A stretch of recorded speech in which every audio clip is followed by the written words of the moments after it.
Good evening, everyone, and welcome to our QTAC Evening. Because we're together as a community, we'll begin with prayer. So in the name of the Father, Son, Holy Spirit, Amen. Lord Jesus, you talked about the need for us to have our priorities right and not to hoard possessions. You said that where our treasure is, there our heart and commitment will really be.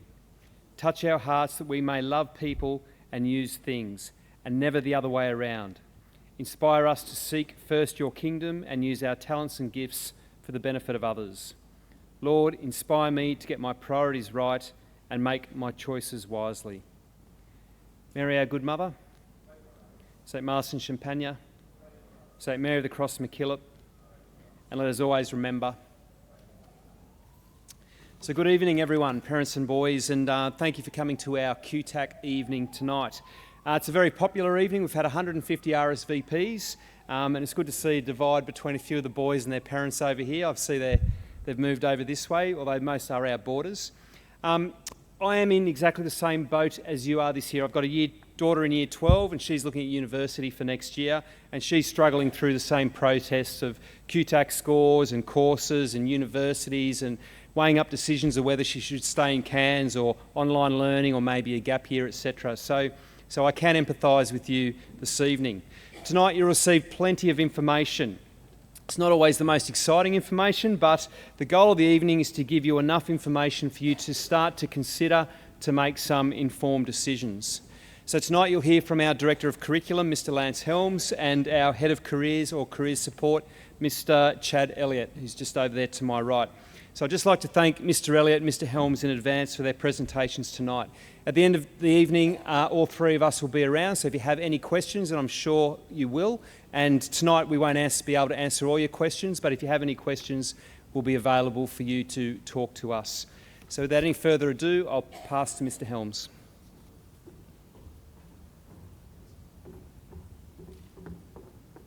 All right, good evening, everyone. Thank you very much for joining us here today. Hopefully, as you get the information coming to you, you're not going to be feeling overwhelmed. We will be going a little quickly, but just know that this presentation is going to be put on our YouTube channel, and we will be sending you as well the PowerPoint. So you don't need to take photos, you don't need to take notes. I think the main message that Mr. Elliott and Mr. Sievers and I want to give you is that we will be with you and your sons through this process. So we're just an email away if you have any questions. So just keep that in mind as we go through all this information. So the first thing, I guess, to be aware of is what is QTAC. QTAC is owned by universities, and it is the organization that fields offers for students. So we need to understand, though, in that concept that it's not just the current year 12 students who are going to be going to university next year. You may have people who are my age, you may have people who are half my age, and like our students who are a quarter of my age. All right? But just keep in mind that all those degrees that you may be looking at, the different universities have their own set of criteria. So that's the sort of stuff that we're going to take you through initially, just to make sure when you're looking through that QTAC guide, you have a feel, I guess, of what each degree in each university might be looking for. Okay, so there are a list of the universities, and here are other organizations around Australia. So we have QTAC for Queensland. There's also UAC, there's VTAC, and it's a very, very similar process. So just know, parents, that we've asked all the boys to set up their QTAC account already. It is free to set up, and that's why it was very important that they do not use their school email address for these accounts, okay? So I guess the main thing to look at is, for any degree or any course of study that you may want to pursue, is what is the admissions criteria? All right, so there are a couple of things that I want to impart to students and parents as well about making sure that we're covering our bases when we are actually applying for university courses. So we have the terms eligibility and merit, okay? So if we look at breaking that down on that flow chart, eligibility, have you met the minimum requirements? So in the QTAC guide, it might often say, if you wanted to go into dentistry, for example, that it has prerequisite courses, and you may need to have passed English. You may need to have passed chemistry, for example. So as long as you've passed chemistry and you've passed English for that course of study, you have met the eligibility requirements. Then it goes to merit. How well did you do in those subjects? And then you're competing against everyone else at the state who is applying at the same time. Okay? So remember, these degrees, they are competitive. And universities in Brisbane, for example, or capital cities across the state are a lot more competitive to get into. So for the same sort of degree, you might find out that in Cairns or in Townsville, you don't need as high as of an ATAR. And I'll get to ATARs in just a bit. So when you're, again, thinking about courses of study and thumbing through that QTAC guide, just double check those prerequisites and make sure that you're ticking that box, because that's eligibility. You go through the QTAC process and you choose a course of study that you're not eligible for, you're wasting your time. All right? So just keep that in mind. All right, so age requirements shouldn't be an issue for all of our students. Subject prerequisites, again, that's the key point. If it does say prerequisite, not assumed knowledge, or not recommended, but a prerequisite, and you haven't taken that course of study, QTAC will not recognize you as being eligible, and then it will skip to another preference, and we'll go through that later on. All right, certain universities require portfolios, certain ones require essays and interviews. You just need to know what you're getting into. Now, I encourage students to actually, if they know definitely they're wanting to go through to a particular university, like JCU, for example, and thanks for being here. If you definitely want to go through JCU, contact JCU directly, all right? You do not have to just wait until all these offers come out through QTAC. Knowledge is your power, so contact them directly and find out more information. You can get it specifically about that university. All right, so merit comes down to that unknown ATAR that some students may get. So students who have 4 general subjects and at least 1 applied or a certificate 3 and above will get an ATAR whether they want one or not. So all ATARs will be from 30 to 99.95. Any student who did not make 30 is just informed you did not make quite 30. So not to know how low they actually are. So that's, as far as I know, that's not really happened at this school, and hopefully it doesn't happen with this group either. But that is that rank that you are going to be compared to with all other students. You become a number in QTAC's eyes.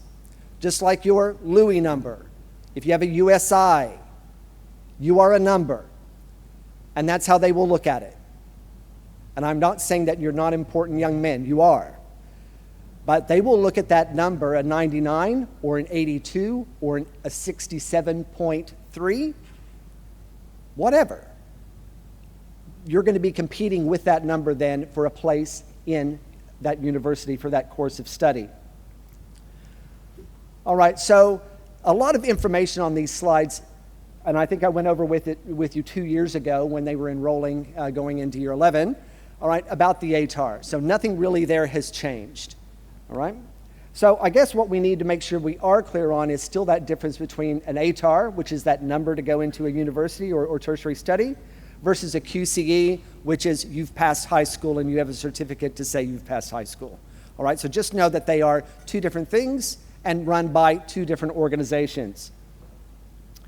All right, so for QTAC, the ATAR is the general way that what they are going to use in order to place students, okay? So most students do apply through QTAC. Most students do get an ATAR who are applying through QTAC. If not, they have some other rank that that they have, and that is going to, I guess, underpin what course of study they're successful when they're applying. All right, so what we ask the students is to be very realistic about what their goals are and then what their abilities are, meaning what their marks have been. It is possible that a student wants to be a doctor, but if his grades are straight B's, he may not get into a medical course, not for medicine, but he may be able to get into that same university and be a nurse, for example, or sports science, something that is related, and then work his way through the university in order to get through that course that he wants to get into, okay? So one of the jobs, I guess, that Mr. Elliott and I have is assisting students understand this process.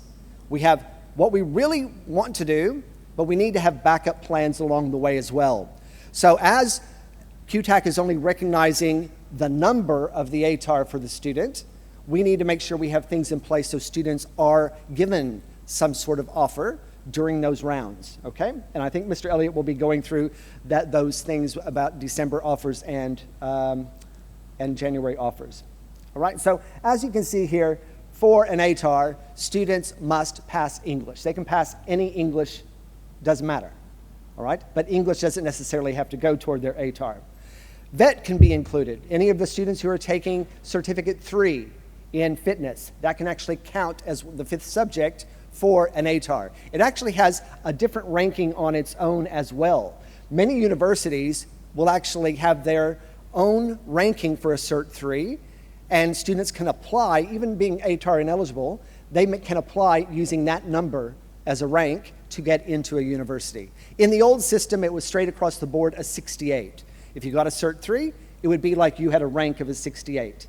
And that way you could enroll, even if you weren't OP eligible. Now, same idea, but it's per university. So that's why it's very important, if you think you might want to go down the university course, even if you are ATAR ineligible, contact the university and see what you can do to get in for those admissions, separate from QTAC. All right. Now, scaling, we've probably talked about a little bit, then I don't want you to actually worry about it.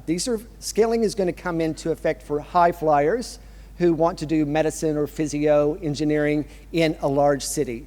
So just know that every year the scaling can be somewhat different. But for the past, since the conception of this program with QTAC and the ATAR, the top 4 subjects have all scaled exactly the same for these 4 years. So it is specialist maths, chemistry, physics, and mathematical methods.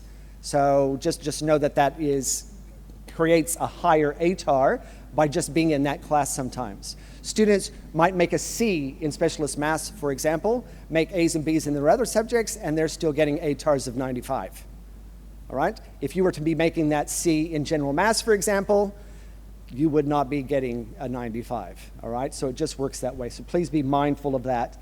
ATAR predictions. Every year, students have asked me if I can assist in giving them the information so they can apply for different courses of subjects, and I'll be able to do that after August 12th.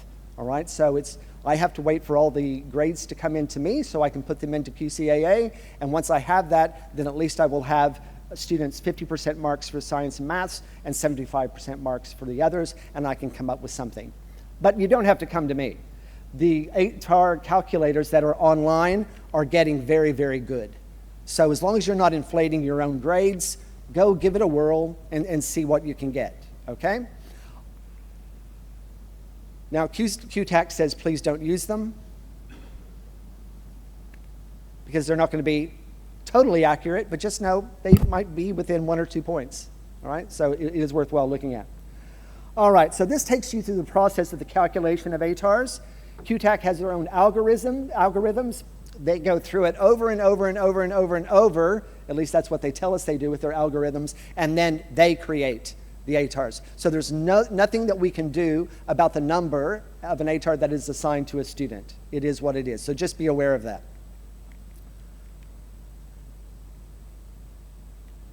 All right, so when you are applying, if you are going to apply interstate, we have had a number of students want to go to ANU, for example.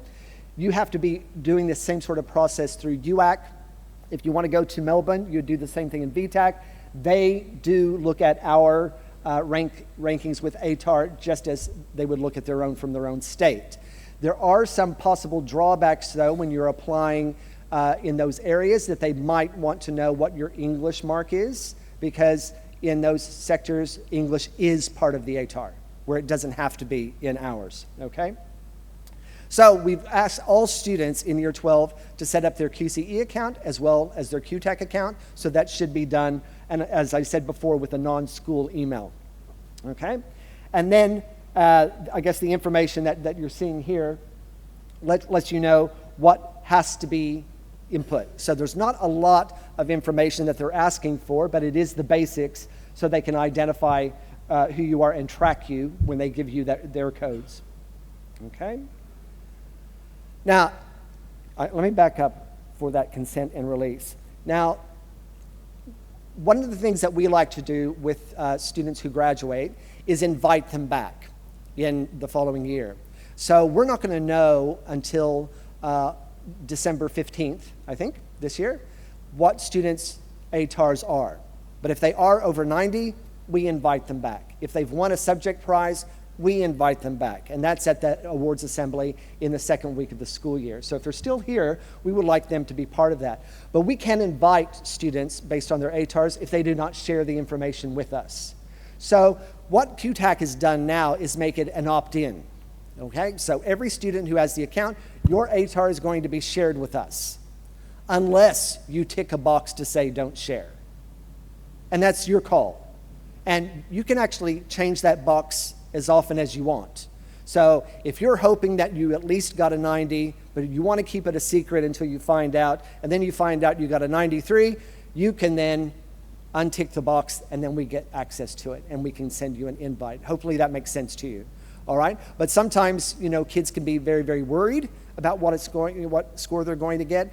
External exams can be very, very daunting, and they react in a certain way. So parents, just ease your sons through that if they do start getting stressful about waiting for that number. They are doing something a little different this year with QCIA. They are going to get their results 2 days earlier before they get their ATARs. All right? So QCIA is working independently from QTAC.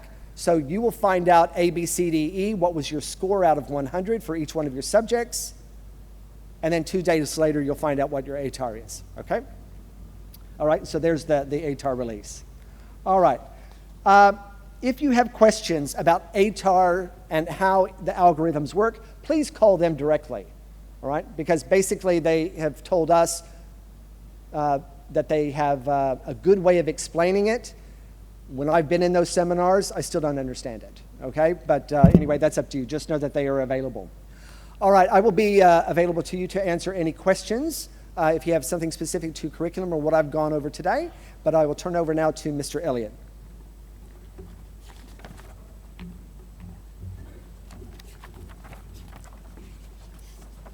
Sorry, I'm not sure. Good evening, parents and students. Hope you're doing well.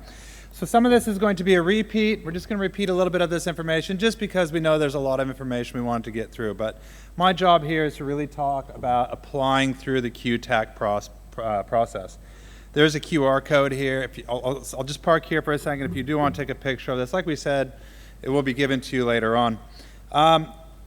A couple things you need to remember. Both these boys have signed into their QTAC, but they do need to make sure that they have a USI number. I am going to be around. The boys know where my office is, next to Gilda's. At any time they need help with this, they can come see me. So let's return back to Harry. Harry is current year 12 student, and he wants to become a nurse. How does Harry become a nurse? He needs to make sure that he has those ATAR requirements that Mr. Helms was just talking about. And then he's going to be able to jump onto the QTAC portal, and he's going to start searching for those courses. Harry might know which course he wants, a university he goes to. He might already have that set up in his mind, or might say, you know what, I want to see what options there are available. If he does a course search, comes back, and he will get a whole list of all the universities that are on QTAC that offer nursing courses, and some courses that may relate to nursing or the medical field. Have a go, look through those, and guess what, boys? You get to do some more homework. So when you start getting those, looking at those universities, you can drill into those universities, and you can find out really important information, entry requirements. We're going to talk about the dates for when the preferences come out, when offers come out. That's on there. We need to be making sure that we are doing our homework on the QTAC portal, just like the ACU is there. We've talked about the requirements for prerequisites. On my previous slide, I showed you the university that will have all the information for prerequisites. I have information in my office about prerequisites for JCU and CQU, so if the boys are interested, we can come see me and we can have a look. As Mr. Helms stated before, we need to make sure that we have our prerequisites down, and then once we do that, we get to start talking about preferences. So preferences, very simply, is where do you want to go to school? Specifically, what subject do you want to study at that school? You're going to need to make a list of 6 options. What are 6 places that you want to be? And we're going to talk about what that is. Not 6 places you want to be. 6 degrees that you may want to study. Okay, so preferencing is important. It's an important part of the application because you're going to receive offers based on how you preference those degrees and diplomas. We're going to talk about that in a second. If you change your mind, that's all right. You have 3 freebies. And we're going to talk about a strategy that you can use where you do change your preferencing in a little bit. But you get 3 freebies. After that, you are going to need to pay to change your preferencing. So we're going to go back to Harry. Now, Harry, he wants to study nursing. He wants to go to UQ or QUT. So those are his 2 dreams. Dream schools. Those are going to be the top of his 2 for the preferencing. All right? He's been researching, he's been doing his homework, what he needs to do, what are pathway options to go to these schools, and he's going to sit and he's going to make a preference list. These 6 are easy. It's your 2 dreams, boys. What are your 2 dream degrees or diplomas that you want to study? The next 2 are backups. Maybe these are similar courses, but they're at different universities that you don't really want to go to, but they're going to take you to where you want to go. The last 2 are pathway courses. So maybe something doesn't turn out. Maybe you want to go in a different direction. So this is things like, you may want to study TAFE. You may want to study nursing, but you might want to go to your EEN, at endorsed enrolled nursing at TAFE before you go on to university. That's what the pathway courses are. These are less competitive. They're a little bit easier to get into, and they're great if you want to take a gap year, get and do those certificates. But that's not what Harry wants to do. Harry wants to go straight into it. He wants to go do a Bachelor of Nursing at UQ. That is his first preference. His second preference is QUT to do the Bachelor of Nursing. Those are his 2 dreams. Now, I'm going to be sending this out to all of the boys. This is what we will be sending out to you. This is your preference sheet. This is an opportunity, it's a pro forma that we've made to help take you through and start this preferencing process. It's just a place you can do it electronically. It's probably going to be the easiest way to do that. I'm going to make myself available, boys, next week in C3. I'm going to advertise this on Teams. If this stuff is daunting, you're going to come in and sit with me, and we're going to talk about it in there, or you can come see me in your office. Once you have those 6 preferences, you need to make sure you understand the dates. There's 2 offer round dates. Do we remember what months they're in? One in December, and there's one in January. Okay, so there's going to be some schools, some universities and schools will give you your offers in December, and some will give you those in January. You will get an acceptance of your preference based on where it is in line, and I know this gets a little bit confusing, and I don't want it to be. So we're going to go back to Harry. These are Harry's 1, 2 to 6, and he's done his homework. Back to Harry now. And he's done his homework, and he's looked at those dates, and he's realized that the December offers, actually, the December offers line up with his preference 2, not his preference 1. So he's going to rearrange his preferences, and he's going to put his second preference at the highest for the December rounds only, because that's what he wants. He wants to get in somewhere. And if he keeps his first preference, which was the Bachelor of Nursing at UQ, he might miss out on his second preference because of how this ordering works. Is it getting a bit confusing? A little bit? Nope. So what he does is he waits for the December offers to come through, and fortunately for Harry, he is able to get his second preference, which he put at the top because of the December rounds, and he's secured that. And he's going to do something called conditionally accept that preference. So he's going to say, yes, I want to keep that. I'm going to conditionally accept that. But that's not actually my chosen school. That's not really where I want to be. I want to do that Bachelor of Nursing at UQ. So I'm going to save that, and it saves it in the system, and he's going to rearrange his preferences for the January offer. He's going to put the Bachelor of Nursing from UQ back on top, and that means that when the January offers come through and that algorithm goes through, it's exactly where he wants to be. So he's got a backup. He's got his preference 2, the nursing from QUT. He's got that as a backup already. It's sitting there. But he's rearranged everything so January happens, and that's still his first priority. Okay? A little bit of strategy here. You can see that the preference that he's conditionally accepted has dropped down on that January round, but that's okay because they're saving his spot for him. It's fine. It just means that when the algorithm occurs, it goes straight to the top of the list, which is his preference, and it goes to the nursing at UQ. That's probably the most confusing thing I will say tonight is that strategy. But remember, university may not be right for everyone. I've had a lot of conversation with boys this week that don't know what they want to do. They don't know where they want to be. We had a number of options here tonight that were non-university based. There's lots of options. Gentlemen, come talk to me. There's a lot of things in my office. There's a lot of things that come through my emails that I can help you out for other options. QTAC's here to assist you with your pathways to study. Please contact them. Everything that I'm telling you tonight comes from QTAC. Please contact them. But you're going to go to university, and congratulations. You have a conditionally accepted offer, and you've got that number one preference that you wanted. You've accepted that offer. You are going to head off to university. So now what happens? You go through that list, like we've said. You choose conditionally respond, you accept, you reject, or you defer. Now, each one of those means something else. If you reject it outright, it gets rid of your preferencing. Conditionally accept, so it can save it there, and also accept. It's pretty simple and straightforward. They keep it nice and easy for us. If you conditionally accept an offer, you will need to rearrange your preferences. So like we talked, you'll need to rearrange those preferences for January, and I'm really happy to go take the boys through that. If there's any problems, last year there were some problems with the QTAC portal. They've rewritten their whole website, and they've come up with a new website August 1 this year. If you have any of those technical problems with the QTAC website, you need to contact them directly. I have no control over that. I can just help talk the boys through some of the courses, some of the things that they may want to study.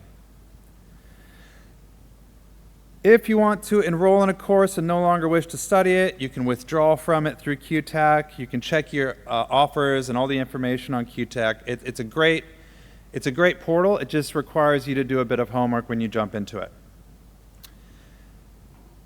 Now, let's go back to Harry, and let's pretend Harry doesn't get into his preference. Let's put ourselves in Harry's shoes. Harry's had a bit of struggles. Now Harry can have struggles because of rurality. He can have struggles because of family issues at home. He can have struggles because of his health. There are adjustments that can occur within the ATAR system. There's adjustments and help that can occur within the QTAC system. And that is an application that Mr. Helms and I work with your child through. There's some that will be automated through. We're just going to walk you through what those are. These are called adjustment schemes. And there's two types of adjustment schemes for your children. So ATARs are calculated only on the student's actual ATAR. So they'll get that base ATAR, but there's a lot of other contingencies and things that may come in which can help adjust it. The first one is called the Educational Adjustment Scheme. If your son has been negatively impacted by circumstances beyond your control. Now, this doesn't include not liking the teacher. Right? This doesn't include they haven't been doing their homework. This includes big things that have really impacted their access to education. They've lost a teacher, and the replacement teacher hasn't been qualified in that area. Those are those sort of big things that we have to have a discussion with Mr. Helms about and how that may be able to impact your ATAR. All right? Big conversation. There could also be things such as financial hardships, right? Downturn in the economy, personal financial hardships. Home environment, English language difficulties, personal illness, or there might be disabilities, and also the school environment. There are other adjustment schemes. There's rurality, so there's adjustment schemes that will help students who have rural placements, school relations, subject schemes. Elite athletes can get some because there's elite athletes that miss a bit of school, so the ATAR can be adjusted for that too. All of these, what I want to say though, is that's a conversation that you bring with me or you have with Mr. Helms, because we can detail a lot of that out. There are access forms that we need to be able to fill out. That's why we want to talk to your boys about that, but it's pretty straightforward. So when you get back onto QTAC, you've gone through, I'm seeing some faces. Are there questions about the adjustment schemes? Nope? Okay, all good. So the courses, you can go back to QTAC. There's a lot of homework here. If you jump in, you can look at your ATAR registration, you can look at your QTAC, you can look at course requirements. As you begin to look through those, you're searching your preferences, as we said before, and you are doing your homework. As you search for those, if you search for the arts, so you may not know what you want to study, you may be really passionate about something at school. You really love modern history. What can I do with a modern history degree? If you type that in there, they can start coming up with some degrees and diplomas and schools of thought that you can study at that school, at that university. You might want to choose to search specifically for CQ University. So you might want to see what sort of arts degrees does CQ University have. So that is a simple search with using speech marks, and what that does is that it just encapsulates. If you're from the old school, you can also put the capital "and" between your searches, and that will search for both of those things. So diploma, the subject, and capital and the university, and it'll find it for you. But you've settled, you know what, I really like CQ University. I can stay here. Mom can cook me food. Dad can do my laundry every weekend. It's cheaper, right? I want to drill into CQ University and really see what they have. You can find detailed course information. But QTAC is not the only option. I had information over here too about other options that we have. There's Australian apprenticeships programs. I need to point here, don't I? I'm pointing at the wrong spot. That will take you through. There's GTOs that will take you through training organizations that will help upskill you on what you don't want to do. The AASN, again, there's plethora of organizations out there that will upskill you. If you're looking more for those trades, if you're more working for certifications that will get you out. I know a lot of the boys talk about going to the mines. TAFE has just updated their manufacturing hub. Right, there's a lot of options there that you can get your certs if you want to go out to the mines. You can look directly through TAFE. TAFE does offer some placements through QTAC, but you can go directly through them.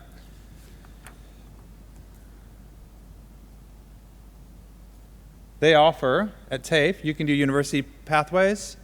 So you can go study your diploma, and then that will take you into a university pathway. If you pass it successfully, you can get automated enrollment into a university.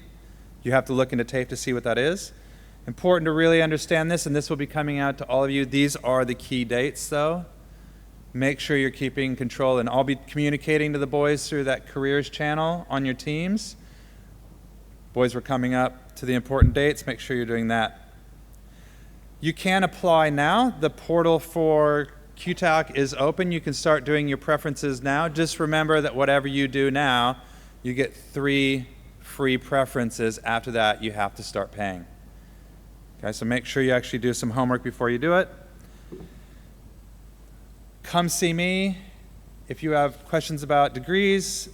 Contact QTAC if you're having any sort of technical issues. There are a lot of fact sheets out there. There's lots of websites. We also have one that will help you that you're going to get. It's called the Year 12 Leavings checklist, just to go through, and it'll help the boys process everything, because right now they're probably not thinking about this as much as they're thinking about their maths exam tomorrow, right? I hear that's why a couple of the boys aren't here tonight. They're studying for their maths exam. So we will be helping your boys out along the way. I know that I've spoken very quickly. Do you have any questions about what has been said tonight? Okay. I understand this might be a daunting place to ask that. So we will be here at the conclusion. Come speak with us. Thank you for your attendance. And unless Mr. Helms has anything to add to tonight? Yes. No, that's fine. Mr. Elliott has referred to the idea with the preferences and changing them 3 times and then you have to pay. Please understand, though, you have to pay QTAC to do this in the very beginning. So last year we did have a parent who did not realize she had to pay, and her son missed out on the QTAC process. He got into the university he wanted to get into, but I just wanted you to be mindful of that. There is a date by which you must pay for this application process, and make sure that you've done that as well. Next thing about with the educational access scheme or adjustment scheme, I do want you to be aware that if you're in digital solutions, boys, I want you to fill out that form. It will not alter your, I guess, your situation greatly. On a continuum, when we fill out this EAS, we've been told by QTAC, take an example of a young woman who's had a baby in year 12, in term 2, has missed a little school, but has a baby to take care of. That's about the midpoint of the continuum. So losing a digital solutions teacher for the IA3 and then getting into the external exams is not significant really in QTAC's eyes, but it's still worthwhile for us to do that.